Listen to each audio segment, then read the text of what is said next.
A federal judge in New York State issued a ruling in favor of healthcare employees who have legitimate reason to refuse the vaccine.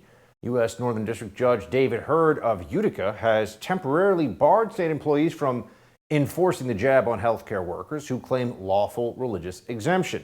It's from USA Today. Many of the medical workers who had claimed religious exemptions have been placed on suspensions pending the outcome of the court battle. These workers, potentially numbering in the thousands, could now return to jobs as some hospitals and nursing homes face staffing shortages.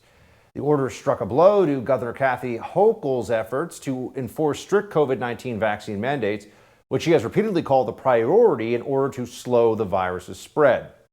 Ryan Helfenbein is the founding executive director for the Standing for Freedom Center. He joins now to explain his thoughts. Ryan, thanks for being with us. Hey, it's great to be with you, Buck. Let's start with this. You're very outspoken on the matter. You've said that this is a threat to religious and individual liberty. Yes. What's going on here? I mean, why are there people walk us through some of the different religious grounds on which one can oppose or people do oppose the vaccine?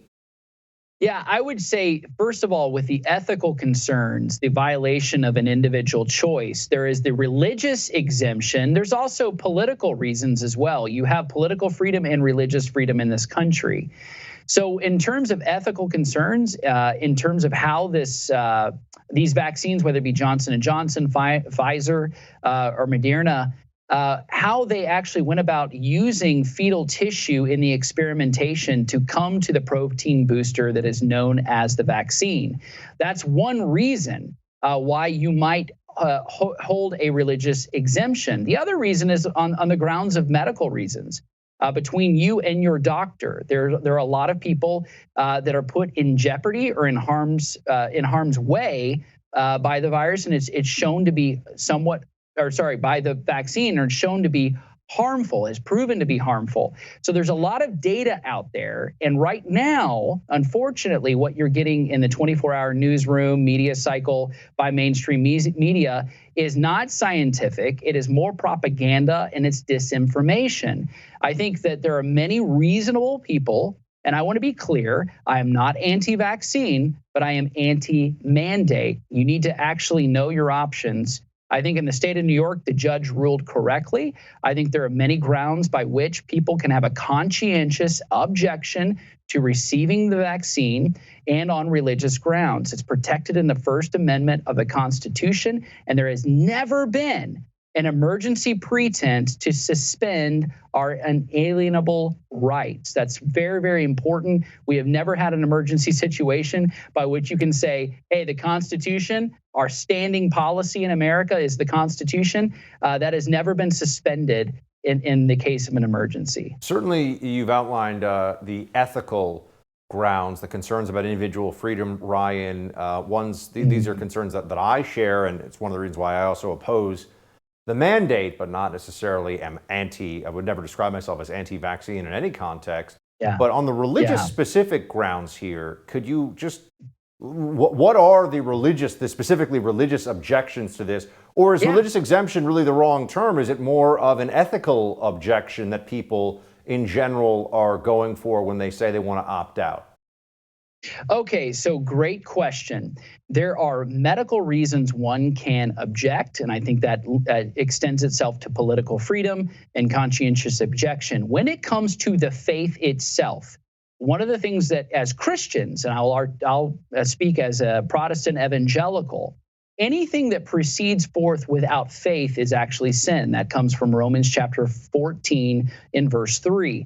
One of the things that we have in the Western tradition, a longstanding tradition that goes all the way back to Martin Luther and the Protestant Reformation, is to bound our conscience to the Word of God. The Word of God binds our conscience as Christians. And he said, here I stand, I can do no other, God help me. So one of the things that we must understand from our own legal and religious tradition, that they go hand in hand, the Constitution, it was all baked in to that understanding that we on religious grounds can object. If our conscience is bound to the Word of God and does not permit us to move forward, to accept any form of tyranny, we can object on religious grounds. That alone is enough in our legal tradition. Governor Greg Abbott of Texas issued an executive order prohibiting vaccine mandates in his state by any entity. The order states no entity can compel receipt of a COVID-19 vaccination by any individual, including employee or consumer, who objects to such vaccination or any reason or personal conscience based on a religious or medical reason.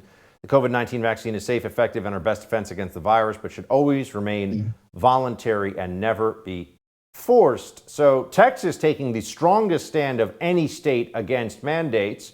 Do you think other states will follow suit? And what have we seen in terms of just, well, actually, let's start with that one.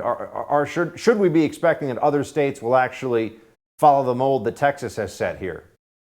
Well, I would expect at least 24 states would be also signing on to that as well, because of the state's attorneys general's letter back on September the 16th to the Biden administration. So I would expect at least half the states joining in with Governor Greg Abbott down there in Texas. And just a reminder, Texas-based company Southwest Airlines is there in Dallas.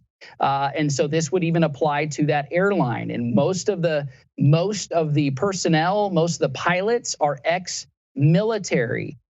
So they would be in that longstanding tradition of defending and upholding the Constitution. So that we're going to have an ideological battle across the board in this country. What do you think should happen next for folks who oppose this?